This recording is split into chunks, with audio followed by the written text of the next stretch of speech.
There is a kind of silence at sea that does not belong to weather. It is not the silence of calm. It is the silence of a room that someone has just left. On the morning of December the 4th, 1872, 600 miles west of Portugal, a merchant brigantine moved across a cold Atlantic swell with 2 sails set, 2 more half-furled, and no hand on her wheel. Her course was uncertain. Her speed was wrong. Her name, painted in faded white across the stern, was the Mary Celeste. She was sailing herself, and she had been doing so, the record will eventually suggest, for at least 9 days. She was a 282-ton American brigantine, rebuilt, refitted, and considered seaworthy. On the 7th of November, 1872, she left Pier 50 on the East River in New York under the command of Captain Benjamin Spooner Briggs. Briggs was 37, a Massachusetts-born mariner, a man with a Bible in his cabin and a clean record at sea. He did not sail alone. With him on this voyage were his wife, Sarah, his daughter, Sophia, who was 2 years old, and a crew of 7. 10 souls. In the hold beneath them sat 1,701 wooden barrels of denatured industrial alcohol, bound for the merchants of Genoa. The cargo was insured. The papers were in order. The route was unremarkable. For the first 18 days, the voyage was unremarkable. The last entry in the ship's log was made at 8 in the morning on the 25th of November. The handwriting is steady. The position is plausible. The weather is described without alarm. The Mary Celeste, at that hour, was passing the Azores. After that morning, the log goes quiet. There is no struggle in the record, no final note, no torn page. The next words written about the Mary Celeste are not in her log at all. They are in the log of a different ship, written 9 days later, by a captain who could not understand what he was looking at. The Dei Gratia, Canadian flagged, was bound from New York to Gibraltar that same season on roughly the same Atlantic track. Her master was Captain David Morehouse, a man, by some accounts, who had dined with Briggs in New York not long before either ship sailed. On the afternoon of the 4th of December, Morehouse's helmsman called out a sail to the southeast. Through the brass of a long spyglass, the Dei Gratia's officers watched a brigantine yaw on her own course, sails contradicting one another, no figure visible at the rail. Morehouse closed the distance. He hailed her. No one answered. 3 of his men were sent across in a small boat. They climbed aboard a ship that was, in almost every measurable way, intact. The deck was wet but unbroken. The rigging was sound. The pumps worked. Below the waterline, she had taken on roughly 3.5 feet of water in the hold, which was significant but not catastrophic for a ship of her tonnage. There was no fire. There was no blood. There were no bodies. The galley was orderly. The stove was cold. There was food in the stores, a 6-month supply, untouched. There was fresh water. There was bedding, neatly arranged. There were the personal effects of a family that had been living in this small floating home for almost a month. In the captain's cabin, on the desk, lay an open ledger and a child's slate. But the ship's papers were gone. The cargo manifest was gone. Briggs's chronometer was gone. His sextant was gone.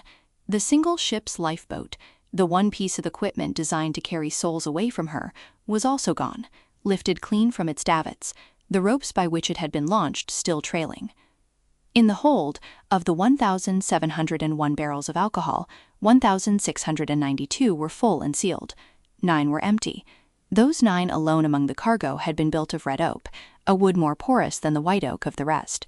Whatever had been inside them had escaped, slowly, into the closed darkness of the hold, at some point in the 18 days of the voyage or in the 9 days after the log fell silent.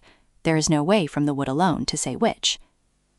The Dei Gratia's men sailed the Mary Celeste under a skeleton crew into the harbor at Gibraltar. There, in 1873, the British Vice Admiralty Court convened a salvage hearing. The man who led it was Frederick Solly Flood, Attorney General of Gibraltar.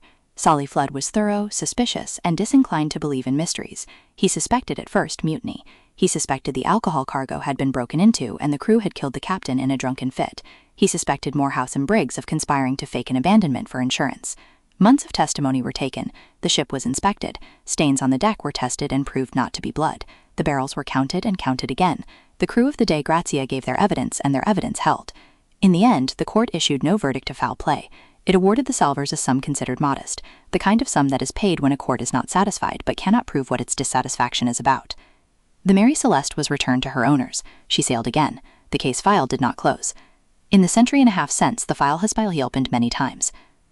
The most cautious modern hypothesis is that the alcohol cargo, fermenting in the heat of the equatorial track, vented vapor into the hold. A small ignition, a spark from the galley flue, a static discharge, could have produced a sudden, harmless-looking pressure flash through the main hatch. Frightened, Briggs may have ordered the lifeboat lowered, the family and crew tied to the ship by a single line, intending to wait at a safe distance. The line, the theory says, parted. A second hypothesis proposes a waterspout, a maritime tornado, that appeared to flood the ship faster than her pumps could clear and drove Briggs to the same decision. A third points to seaquake activity in that latitude, capable of jolting a hull badly enough to alarm an experienced crew. Each theory is plausible, none is proven. Each requires a chain of small, specific accidents to align in exactly the right order. This is what the record does not say. It does not say what the weather was on the morning of the 25th after 8 o'clock. It does not say who was at the wheel. It does not say what Sarah Briggs was doing, or whether her daughter was awake. It does not say which of the 7 crewmen first saw whatever was seen, if anything was seen at all. It does not say where the lifeboat went. Searches of the surrounding waters in the weeks that followed found nothing. No wreckage, no oar, no body. The Mary Celeste was discovered roughly 400 nautical miles east of her last logged position. That is a distance a slow-sailing brigantine can drift on prevailing winds in 9 days. It is also a distance across which a small open lifeboat carrying 10 souls, including a 2-year-old child, would need a great deal of luck to survive. Records of nearby shipping in that latitude in that window were searched. No vessel reported taking on survivors. No shore reported a landing.